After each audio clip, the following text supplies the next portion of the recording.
না আপনার সাহস কি করে হয়? আপনার মতো একটা ডিশ ব্যবসায়ী আমাকে পছন্দ করে? কি আমার ব্যাকগ্রাউন্ড সারা নাই? আমার দিকে তাকান, তো লজ্জা লাগতেছে যে আপনার মতো একটা ডিশ ব্যবসায়ী আমাকে পছন্দ করে।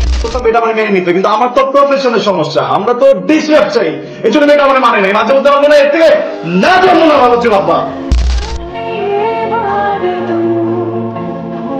আমি না আমার জীবন থেকে একটা শিক্ষা পাইছি। জীবন যখন আপনারা কিছু দিবে না, তখন আপনি অনেক কিছু হারাই ফেলবেন। আমি দেখলাম আমার আব্বাটারে হারাইছি, আপনিও মনে করেন কিছু হারাই ফেলছেন। আপনার কি ধারণা আমি কিছু বুঝি না? হ্যাঁ, আপনার নিজের তো কোনো কাজ নাই, কুত্তার মতো সারাক্ষণ আমার পিছনে ঘুরতেছে, আমি কিচ্ছু বলি নাই। এখন আপনার এলাকার সবাইকে লাগাই দিচ্ছেন আমাকে ভাবি টাকার জন্য। অফকোর্স নট, আপনি একটু ভুল বুঝতেছেন। এত গরম হেন না, পরে যদি আগুন ধরে যেতে পারে। ইসলামী করেন আপনি আমার সাথে? না আপনার সাহস কি করে হয়? আপনার মতো একটা ডিশ ব্যবসায়ী আমাকে পছন্দ করে? কি আমার ব্যাকগ্রাউন্ড সারা নাই? আমার দিকে তাকান, তো লজ্জা লাগতেছে যে আপনার মতো একটা ডিশ ব্যবসায়ী আমাকে পছন্দ করে। দেখেন আমি না আপনাকে লাস্ট বারের মতো বলতেছি, আপনি বা আপনার এই চারপাশে কেউ যদি আর কখনো আমার চারপাশে ঘুরছে, তাহলে কিন্তু আমার লেভেলটাকে আমি ভুলে দেবো, ঠিক আছে?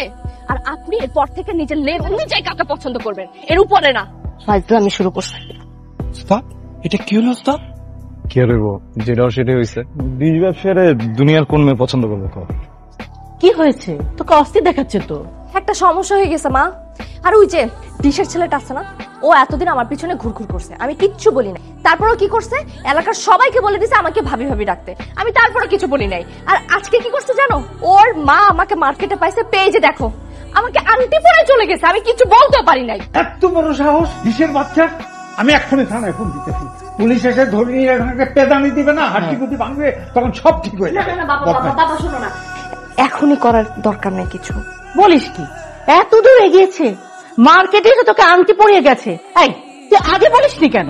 মা আমি তো ভেবেছিলাম যে আমি যদি পাত্তা না দিই তাহলে 2-4 দিন পিছনে ঘুরবে, এরপর চলে যাবে, কিন্তু এখন তো দেখতেছি যে ব্যাপারটা অনেক বেশি গড়াচ্ছে। কোনো টেনশন নিবি না, ব্যাপারটা আমি দেখছি। বাবা শোনো না, আমি বলতেছি কি, আমি ছেলেটার সাথে একটাবার কথা বলি, বুঝছো? এখনই যদি থানা পুলিশ করো না, শুধু শুধু ব্যাপারটা অনেক দূর গড়াবে, বুঝছো? আর আমি চাচ্ছি না আমার কারণে তোমরা কোনো ঝামেলার মধ্যে পড়ো। একটাবার কথা বলি। ওর নাম রাজু, আমার ছেলে। আপনি আমাকে বলতে পারেন ইচ্ছা করলে। আঙ্কেল আমি আসলে ডিশের ব্যাপারে কথা বলতে আসিনি। রাজু কিছুদিন ধরে আমাকে ফলো করছে, ব্যাপারটা আমি স্বাভাবিকভাবে নিয়েছিলাম, কিন্তু ওর কারণে এখন এলাকার ছেলেপেলে আমাকে ভাবি বলে ডাকছে। ইভেন গতকালকে আমি মার্কেটে গিয়েছিলাম, ওইখানে আমার হঠাৎ রাজু মা মানে আন্টির সাথে দেখা হয়ে গেল। আন্টি কিছু না জেনে না বুঝে আমার এই যে ফিঙ্গার রিংটা আমাকে হাতে পরিয়ে চলে এসেছে। I am very sorry. Uncle সত্যি বলতে কি, আমার রাজুকে একদমই পছন্দ না, আমি ডিস্টার্ব ফিল করি। I am very sorry from heart যে আমার ছেলে আপনাকে সংকুচিত করছে, বিরক্ত করছে। থানা পুলিশ আমার ফ্যামিলির মানুষরাও পছন্দ করে না, আমিও না। ঠিক আছে, আপনি যে থানা পুলিশ চাননি আমাকে জানাতে এসছেন, সেটি আমি খুব খুশি হয়েছি। আপনি চিন্তা করবেন না, আমি অবশ্যই দেবো, রাজুর দিকটা দেখবো। আমি ফার্দার যদি কোনোদিন কখনো যদি দেখি আমি ওই মেয়েকে তুমি ডিস্টার্ব করেছো, তাহলে কিন্তু রাজু তোমার ক্ষমা নেই, মনে রেখো। ব্যবসা কি হচ্ছে? রাগারাগি করছো কেন ওর সাথে? রাগারাগি শুধু করিনি, ওকে ওর গায়ে হাত দিয়েছি, ওকে চড়িয়েছি। ওর গায়ে হাত তুলেছো? হ্যাঁ, হাত তুলেছি। মেরেছো ওকে? মেরেছি, অবশ্য আমার খুব ভুল হয়ে গেছে, মারা উচিত আমার কমলকে। তার কারণ তোমার এই ছেলে পাড়ার একটি মেয়েকে বাসা থেকে মানে এমন বিরক্ত করে বাসা থেকে মেয়েটি বেরোতে পারে না, কাউকে ভয় বলতে পারে না। সে কি হয়ে থাকে, ট্রমাটাইজ হয়ে গেছে মেয়েটা। তোমার এই ছেলের বন্ধুরা তাকে বিভিন্ন ভাবে ডাকে, সম্বোধন করে। কি বলছো তুমি? আমি যা বলছি ঠিকই বলছি। আর কি করে জানো, আমাদের স্টাফ জাকির আছে না, তার বড় বোনকে মা সাজিয়ে নিয়ে মার্কেটে যে হেনস্থা করেছে। রাজু, তো বাবা কি বলছে? আমি যা বলছি সমস্ত সঠিক কথা বলছি। আমার এতদিনের তিলে তিলে অর্জন করার মান সম্মান ধুলিসাৎ করে দিয়েছে তোমার এই ছেলে। কিসের মান সম্মান আছে আমাদের? আম্মা প্লিজ, আচ্ছা আমাকে একটু বলতে দাও। আমি কখনো কিছু বলি না, এর মানে এই না যে আমি বলতে পারি আমি বোবা। আবার আপনি কিসের মান সম্মানের কথা বলেন, আমার একটু বলেন তো। আপনি জানেন এলাকার মানুষজন আপনার কি নামে ডাকে? জানেন কি নামে? ডিশ রাজু। আর আমার ডাকে ডিশ রাজু, এটা কোনো নাম? এটা প্রফেশনের জন্য করছে। আপনার হয়তো অনেক ভালো লাগতে পারে, আপনার অনেক বছর ব্যবসা, আমার তো না, আমি তো এটা করতে চাই না, আমার তো জোর করে ধরা দিচ্ছেন। আমাদের ভালো লাগে না আব্বা আর আম্মা। হ্যাঁ, আমি ওই মেয়েটাকে অনেক পছন্দ করি, বুঝছেন আম্মা, আমি ওই মেয়েটাকে ভালোবাসি, আমি মেয়েটার কাছে গেছিলামও, কিন্তু মেয়ে আমার মানে নেই। মেয়ে আমার কেন মানে নেই এটা জানেন? আমার প্রফেশনের জন্য। আমি যদি একটা চাকরি করতাম বা অন্য কিছু করতাম, মেয়েটা মানে মেনে নিত, কিন্তু আমার তো প্রফেশনের সমস্যা, আমরা তো ডিশ ব্যবসায়ী, এই জন্য মেয়েটা মানে মানে নাই। মাঝে মধ্যে আমার মনে হয় এর থেকে না জন্ম না ভালো ছিল। আব্বা আপনি কখনো বোঝেন না সমাজ সমাজ সমাজ সম্মান সম্মান কিসের সম্মান আব্বা? হ্যাঁ সমাজে না আব্বা স্ট্যাটাস থাকে বুঝছেন? ও good good, very good. Status নিয়ে তুমি থাকো। আমি ডিশ আজম হিসেবে থাকতে চাই। আব্বা আমি ডিসরাজ হিসেবে থাকতে চাই না। ওকে, নো প্রবলেম। আমি ভিখারি হিসেবে থাকতে চাই। তুমি আমার সন্তান যেহেতু, সেজন্য আমি তোমার প্রাপ্য পাই টু পাই দিয়ে দেবো, বাট তুমি যাবে না ওই ডিস ব্যবসায়। ওকে, মনে রেখো কথাটা। তুমি তোমার স্ট্যাটাস নিয়ে থাকো। তুমি কেন যাবে? আমি যাবো। তুই তোর বাবার সাথে যে ব্যবহারটা করেছিস না, একদম ঠিক হয়। সে খুব কষ্ট পেয়েছে, সে নিজেই কাজ করতে চলে গেছে। তুমি কি বল আম্মা? আব্বা এই বসে কাজ করতে চলে, আমি দেখতেছিলাম না সবকিছু। তুমি তাহলে একটু, আমি তো লজিকে বলতে আব্বা উপরে না, চাচাই তো ওইদিকে 13 নম্বর রোডে কইলো নিজের কাম নিজেই করব।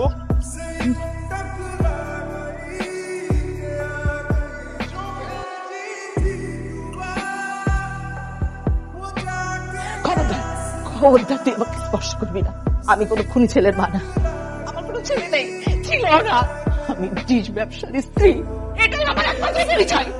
আমি মরার আগ পর্যন্ত এই পরিচয় নিয়ে মরতে চাই। এই, খবরদার খবরদার, মা বলে ডাকবি না আমাকে। আমার চোখের সামনে থেকে বেরিয়ে যা, বেরিয়ে যা এখান থেকে।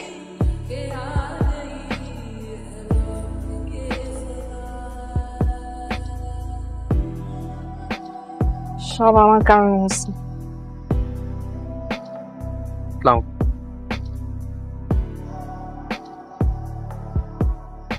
আমি জানি না আপনি এরকম কেন করতেছেন, কিন্তু আপনি যা করতেছেন একদম ঠিক করতেছেন না। আমার জীবনে যা কিছু হয়েছে এগুলো সব আমি নিজের ভাগ্য হিসেবে মাইনে নিছি। আপনার প্রতি আমার কোনো রাগ নাই, কোনো অভিযোগ নেই। আপনি একটু নিজের মতো থাকেন, আমার একটু আমার মতো থাকতে দেন। কিন্তু আপনার জীবনটা তো এলোমেলো হয়েছে আমার কারণে। বাবা মারা গেছে আমার কারণে। আপনার মার সাথে সম্পর্কটা নষ্ট হয়েছে তো আমার কারণে। আপনার ওই ক্ষমতাই নেই, আল্লাহ আপনার ওই ক্ষমতাই দেয়নি। আমার সাথে যা কিছু হয়েছে সবকিছু আমার ভাগ্য। আল্লাহ আমার কাছ থেকে আমার আব্বারে নিয়ে গেছে, আপনার কোনো দোষ নাই। আমার দোষ?